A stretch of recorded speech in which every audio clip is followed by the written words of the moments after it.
Hey everybody, welcome to the Popcast. We are talking about the Orville season 3. We got some good news, we got some bad news, we got some interesting news, and Shane is here to break it all down because I have not read what he sent me. All right. I like this honest confession, like right at the beginning. I just thought this actually isn't anything like knowledgeable. Like these people don't know anything. What they're saying here is that Orville season 3 will New Horizons lean even more serious. And I get what they're going from here because the Orville started out in season 1 as this kind of slapsticky comedy, inappropriate comedy, kind of at the very first few episodes, and then it slowly started to change its tone. And I remember we talked about this because Brian and I, of course, covered it. Hole. Remember that? Yeah, yeah. We thought, oh, this is kind of cool, but it's also very Seth MacFarlane. And then when you got to season 2, it was like, holy cow, like just rip the cover off. It's still kind of funny, but it's definitely serious. And then you get the whole, Kalon battle and everything that happened. And you're like, this show's amazing. So I see what they're talking about. We've had this progression from kind of, lowbrow comedy to cutting edge, great science fiction show that kind of is what Trek should be, into the second season, which is just like knock your socks off thing. And from what everything we've heard going into season 3 is that it's going to be even better than season 2. So I understand what they're talking about, but I will tell you this. I do not believe they will completely lose the comedy because I don't think Seth is able to write without having a little bit of it in there. Yeah. Speaking of good writing, Season 2 actually dealt with time travel, and guess what? Single timeline, baby. Right. And you know what? That's the last episode we have of the Orville, is time travel. Right. And it was single timeline. The only problem I can even talk about was the Priya episode. We loved it, but the time travel was not explained very well. Right. But so what I'm trying to say is we're going into this, and everything we've seen so far has been very serious in the trailer stuff. There has not been a lot of comedy in the season 3 material that we've been shown.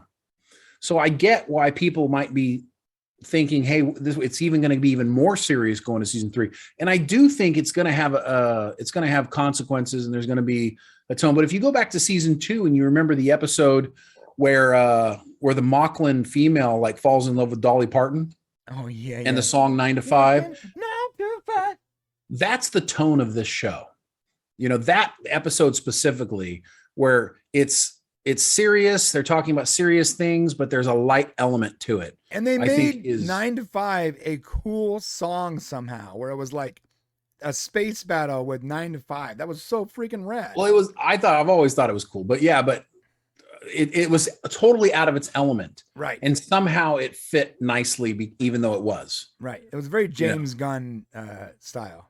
Yeah, I guess that's a good way of putting it. James Gunn takes older songs and he somehow fits them into a visual style that shouldn't fit, but it does. And it plays really nicely. Yeah, that's a really good point. The other thing, though, that's bothering me is that, when you do a search for Orville news, it's very negative. Like all the news about is like, oh, the Orville's over. They're not going to get any more Orville. Yeah, Orville's done. Yeah. Is that image? It's uncertain. Giant freaking robot. Shut up. You guys suck. Giant freaking robot. Headline? Somehow ends up on every single search we ever do. And the entire website is total bullcrap. Everything they write is just putting their news out. It makes no sense.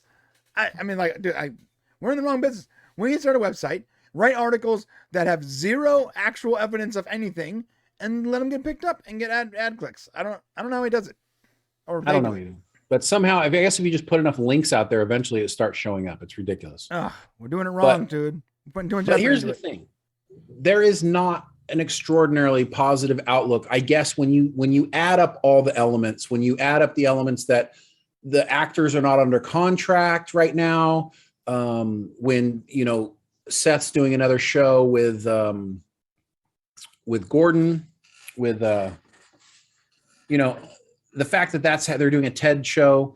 I get that there's a lot of that happening, and we don't have an answer from Hulu. But listen, this is what we know, guys.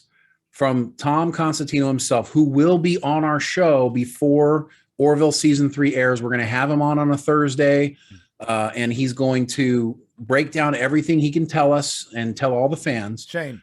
Yeah. Tom Constantino. The man. Tom Constantino. The myth. The legend. Yeah, he's just one of the best, greatest producers. Wonderful guy. And he's editor for the show, producer for the show, and he's going to come on here and he's going to talk about it. And he's probably not going to be able to spill a lot of stuff, but what he's going to tell you is this: if people show up and watch it and Hulu gets good numbers from it, then they're going to want to do another season. Everything we have indicates that Seth still wants to do the Orville. The actors all say they still want to do the Orville. Nobody's trapped in any sort of type of situation where they can't do more Orville in the future. Guess what? If they're doing a TED TV series, guess who's in charge? Seth MacFarlane. Guess who would be in charge of the Orville scheduling? Seth MacFarlane. It's not a big deal. Yeah, I mean, think about this. Stop making it a big deal because it's not. Money moves mountains. Right. And if we show up and it's amazing and they get such a great return on it, money will move that mountain. I mean, think about it. We're going to talk about this later, but Elon just bought Twitter. In no timeline should that have happened, considering how many millions of people don't want him to buy Twitter and take it private, right? Yeah. $44 billion, whatever it was, changes minds. So us as fans, we watch the show, the reception it gets, the acclaim it gets, will give them money, and that will move mountains. I guarantee you. Hulu's struggling for streaming, honestly. They don't have as many subscribers. There's issues there, and they need wins. Yeah, the only reason Hulu is still in business, straight up, is because of Disney.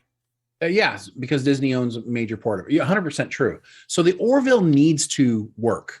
And if it does work, then Hulu's going to hold on to it. I promise you.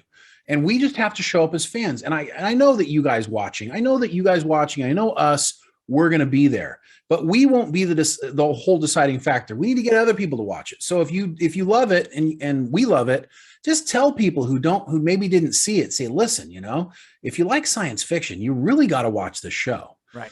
And if we can get those numbers up, then we're going to have it back again. And it's likely something we won't know until, halfway to 3/4 through the season.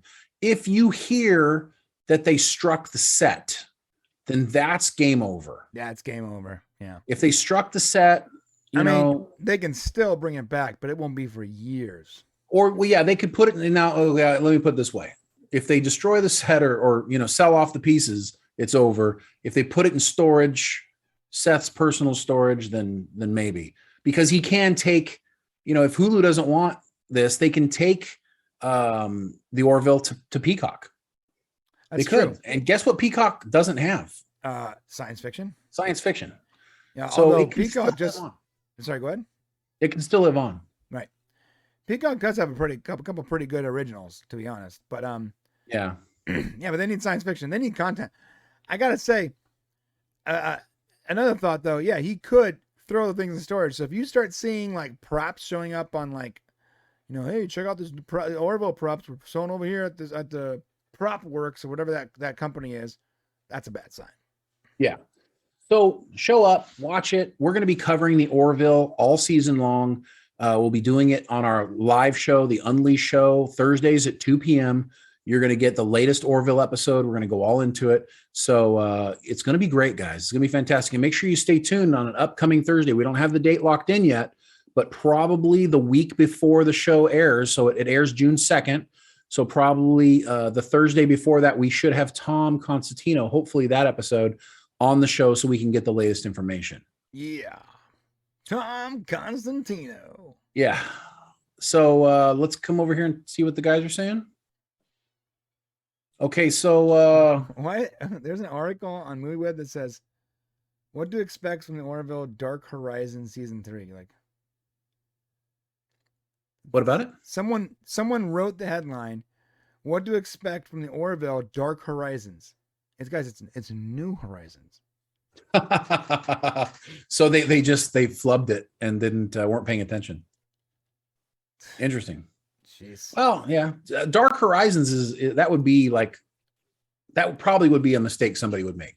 It's a cool name, you know. Yeah.